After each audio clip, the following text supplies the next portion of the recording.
بسم اللہ الرحمن الرحیم۔ عزیز طلبہ، جگر مراد آبادی کی غزل، اس کے آخری 2-3 اشعار رہتے تھے۔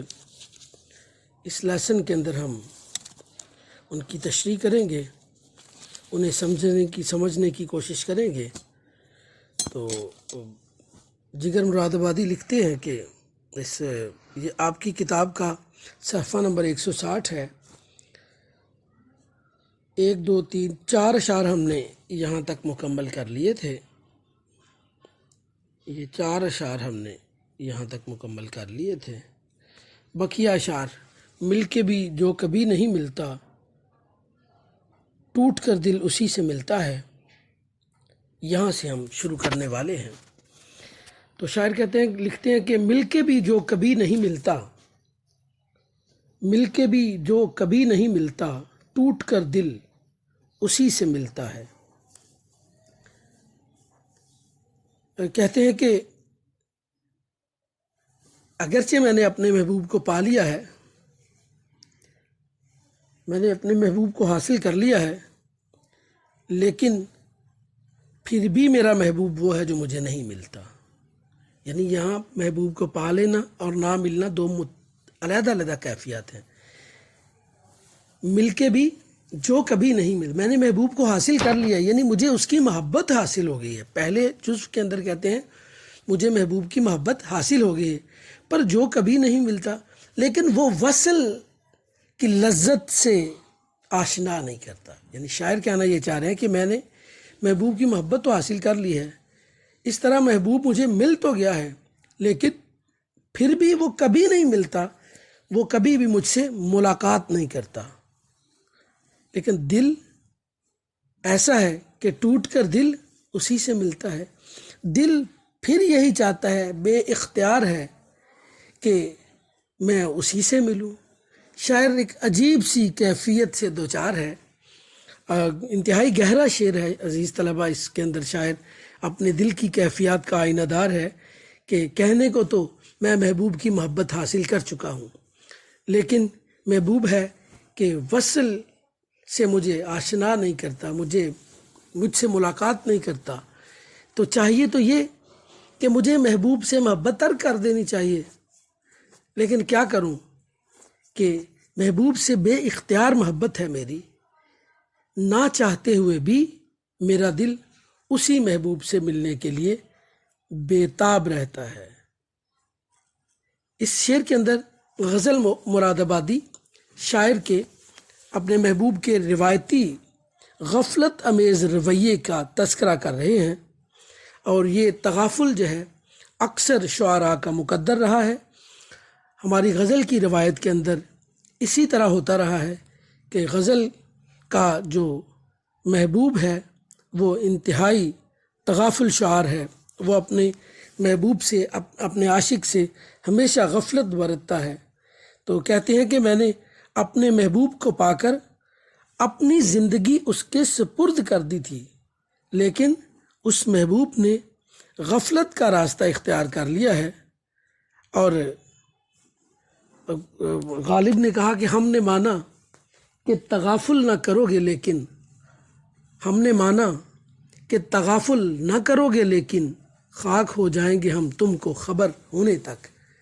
تو شاعر کہہ رہے ہیں کہ ہم محبوب نے غفلت کا انداز اختیار کر لیا ہے، اب میرا دل اس کی چاہت میں، اس کی محبت میں بے قرار اور بے چین رہتا ہے۔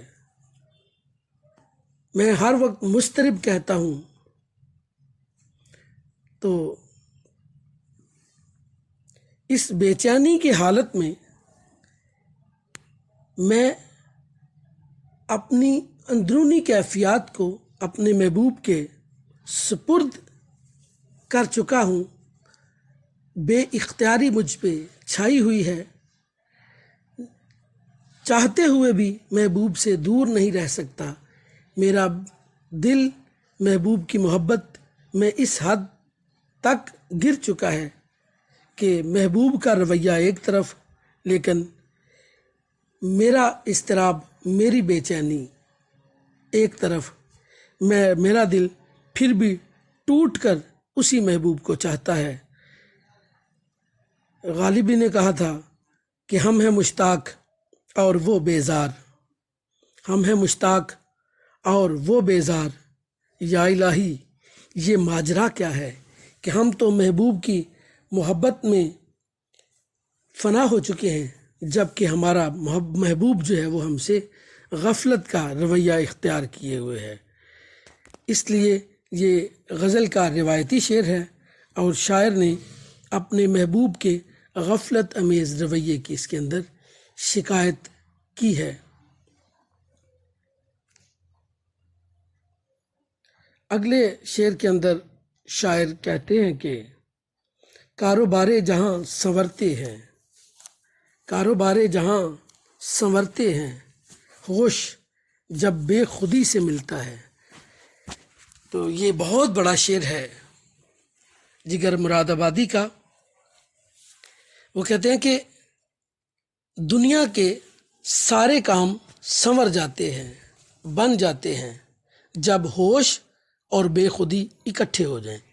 یوں کہہ لیجئے کہ عقل و شعور اگر دیوانگی اور عشق سے مل جائے تو دنیا کا سارا نظام درست ہو جاتا ہے۔ اس شعر کے اندر شاعر نے بڑی خوبصورتی کے ذریعے صنعت تضاد کا استعمال کیا ہے، یعنی ہوش اور بے خودی، یہ صنعت تضاد ہے۔ اور شاعر نے دنیا کے اس نظام کائنات کے اندر معاملات کے سلجھنے کو ایک نئے انداز سے تعبیر کیا ہے۔ ہم سمجھتے ہیں کہ عقل انسان کے پاس سب سے بڑا ہتھیار ہے اور عقل کے بل بوتے پر انسان بڑی سے بڑی مہم کو سر کر سکتا ہے، لیکن شاعر سمجھتے ہیں کہ نہیں، ہوش جب بے خودی سے ملے تب جا کر دنیا کے بڑے بڑے کام سر انجام دیے جا سکتے ہیں۔ کیوں؟ علامہ اقبال کہتے ہیں کہ عقل عیار ہے، سو بھیس بدل لیتی ہے، عشق بیچارہ نہ ملا نہ قاضی نہ حکیم، لہٰذا عقل جو ہے وہ اس طرح کام نہیں کر سکتی جس طرح عشق جو ہے وہ کر سکتا ہے۔ حضرت علامہ اقبال نے کہا کہ عشق کی ایک جست نے کر دیا قصہ تمام، اس زمین و آسماں کو بے کراں سمجھا تھا میں۔ اور آپ کو وہ شعر تو یقیناً آتا ہوگا علامہ اقبال کا، کہ کیا خوبصورت شعر ہے کہ بے خطر کود پڑا آتش نمرود میں عشق۔ بیٹا میں یہ آپ کو سمجھانے کے لیے یہ شعر پڑھ رہا ہوں۔ بے خطر کود پڑا آتش نمرود میں عشق، عقل ہے محو تماشائے لب بام ابھی۔ یعنی اگر صرف عقل سے ہی کام سنورتے تو پھر ابراہیم خلیل اللہ علیہ السلام کبھی بھی آگ کے اندر چھلانگ نہ لگاتے۔ حضرت ابراہیم خلیل اللہ علیہ السلام نے اگر آگ میں چھلانگ لگائی تو ان کے اندر جذبہ عشق تھا، وہ جانتے تھے کہ جس رب کے نام پر میں اس آگ میں چھلانگ لگا رہا ہوں وہ خدا مجھے بچا بھی لے گا۔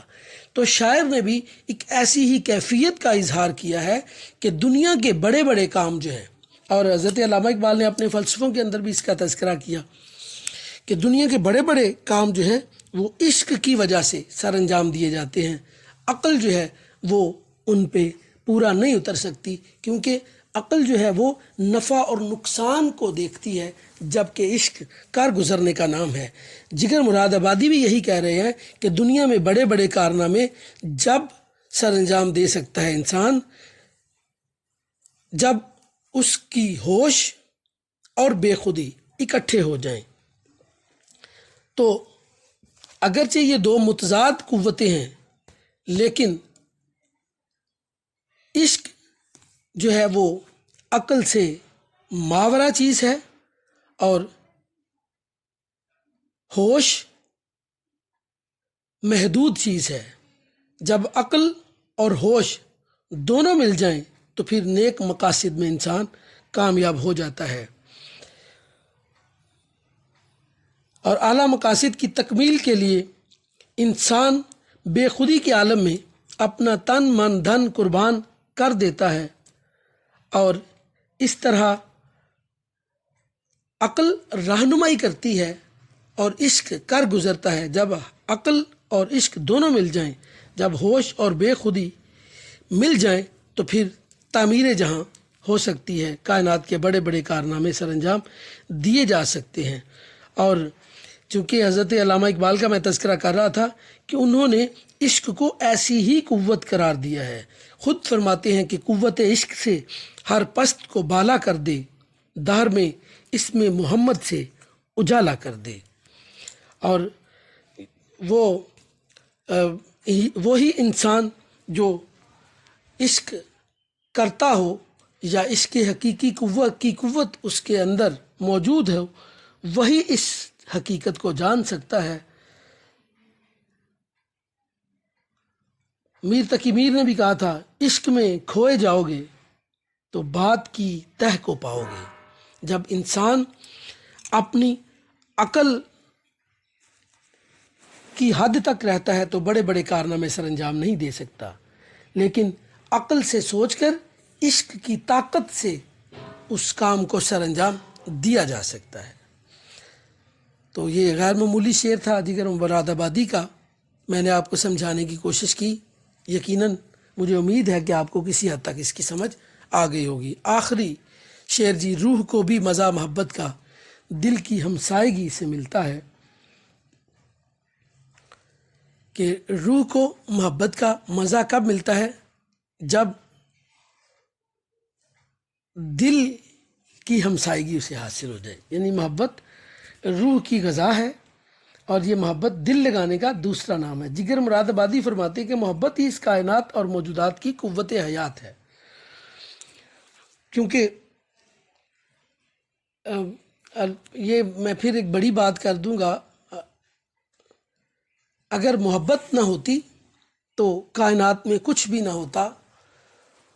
خدائے بزرگ برتر خود یہ حدیث قدسی مبارکہ ہے کہ میں ایک چھپا ہوا خزانہ تھا، کنت کنزا مخفیا فاحببت فعرف فخلقہ الخلق، میں ایک چھپا ہوا خزانہ تھا، میں نے چاہا کہ پہچانا جاؤں، تو پھر یہ میں نے چاہا جو ہے یہ محبت ہے، کہ جب خدا کو اپنی ذات سے عشق ہوا تو پھر اس نے اپنی ذات کے اظہار کے لیے اس کائنات کو پیدا کر دیا۔ تو چونکہ اس کائنات اور اس کے اندر جو موجودات ہے، اس سب کے پیدا کیے جانے کی وجہ وہ محبت ہے، وہ اظہار ہے۔ لہٰذا جس طرح روح کے بغیر جسم کی حیثیت ایک لاش سے بڑھ کر نہیں ہے، اسی طرح روح بھی محبت کے بنا مسرور اور مطمئن نہیں رہ سکتی۔ انسان چونکہ اس کائنات کا مرکز ہے، وجہ تخلیق کائنات انسان ہے، اس لیے اشرف المخلوقات کہلایا جانے والا انسان محبت کے جذبات کے بغیر بالکل ادھورا ہے۔ بلکہ اگر ہم یہ کہیں کہ انسان ہی تب کہلاتا ہے جب اس کے اندر دوسروں کے لیے محبت کے جذبات ہوں۔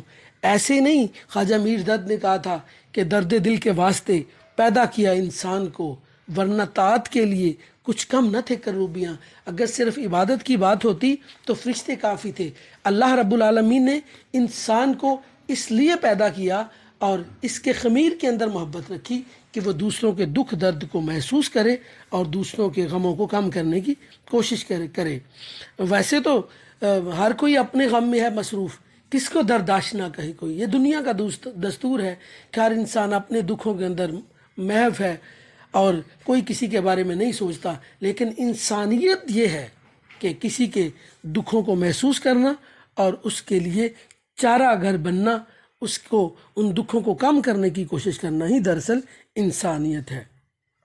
تو جس محبت کے بغیر انسان کی روح تک لطف اندوز نہیں ہو سکتی، اس محبت کا تعلق براہ راست کس سے ہے؟ اس کے دل سے ہے۔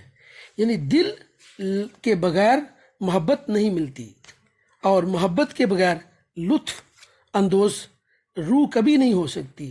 اس لیے انسان کو چاہیے کہ وہ اپنی روح کے اطمینان کے لیے اور اسے لطیف بنانے کے لیے، اسے تسکین دینے کے لیے ایک با مقصد زندگی گزارے، اور با مقصد زندگی یہی ہے کہ یہی ہے عبادت. حالی نے کہا تھا یہی ہے عبادت، یہی دین و ایمان کہ کام آئے دنیا میں انسان کے انسان. اگر انسان بے مقصد زندگی گزارتا ہے تو اس کی روح جو ہے وہ کبھی بھی لطف حاصل نہیں کر سکتی. اس سلسلے میں اسے اپنے دل سے ہی رہنمائی مل جاتی ہے. اس کا دل بتا دیتا ہے کہ میں فلاں کام کر کے مطمئن ہوں اور فلاں کام کر کے میں بیزار ہو گیا ہوں. جس کام کو کرنے کے بعد اس کا دل مطمئن ہو جائے تو سمجھ لیجئے اس کی روح کو محبت کا مزہ مل گیا. علامہ اقبال نے کہا تھا کہ اپنے من میں ڈوب کر پا جا سراغ زندگی، تو اگر میرا نہیں بنتا نہ بن، اپنا تو بن. اگر اپنی ذات کی تسکین چاہتا ہے تو پھر اسے اپنے من کے اندر ڈوب کر انسانیت کی فلاح کے لیے کوشش کرتے رہنا چاہیے. میں یہاں عبدالستاریدی کی مثال ضرور دوں گا. ہمارے کالج کے اندر آپ کو پتہ ہے کہ عبدالستاریدی صاحب کے نام پہ لائبریری بنائی گئی. تو عبدالستاریدی کیا تھے؟ انہوں نے اپنی زندگی با مقصد گزاری. انہوں نے اپنی زندگی کو دوسروں کے لیے وقف کر رکھا تھا اور اسی میں وہ ساری زندگی گزار کر ہمیشہ کے لیے امر ہو گئی. لہٰذا جب کسی انسان کو اس کا مقصد حیات معلوم ہو تو پھر اس کی روح کو تسکین مل جایا کرتی ہے. مجھے یہ ڈر ہے دل زندہ تو نہ مر جائے کہ زندہ بغانی عبارت ہے تیرے جینے سے. دل تبھی زندہ ہوگا جب اس کا مشن جو ہے وہ مکمل ہوتا ہوا نظر آئے گا. تو عزیز طلبہ، میں نے یہاں بھی کوشش کی کہ آپ کو اس شعر کو سمجھانے کی کوشش کر سکوں. میں نے ٹوٹے پھوٹے انداز سے آپ کو ان اشعار کو سمجھانے کی کوشش کی. تو آپ کوشش کیجئے گا کہ ہر غزل میں سے 3 اشعار کی تشریح کر کے اس کو لکھ کر کالج جمع کروائیے اور میں ان کو چیک کر دوں گا. اللہ تعالی ہم سب کا حامی و ناصر ہو. آپ کا سلیبس ختم ہوا. آپ اپنے پیپرز کی طرف جو آپ کے ٹیسٹ ہو رہے ہیں ان کی طرف ضرور توجہ دیجئے. دل جمی کے ساتھ پڑھیے. جہاں کوئی کمی ہو آپ ہمیں پوچھ سکتے ہیں. ہم آپ کی رہنمائی کے لیے ہمہ وقت تیار ہیں. اللہ حافظ.